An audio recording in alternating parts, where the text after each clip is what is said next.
Assalamualaikum. Hello everyone. Welcome back to my another video. In this video, how to input message in Excel.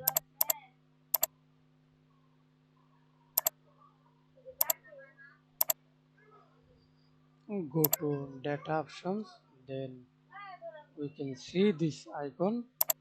Click here, select data validations, input message. Title Nokia.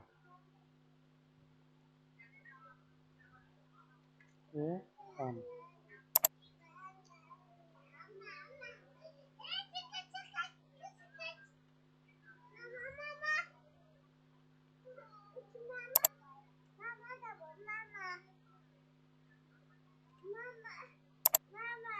Then okay.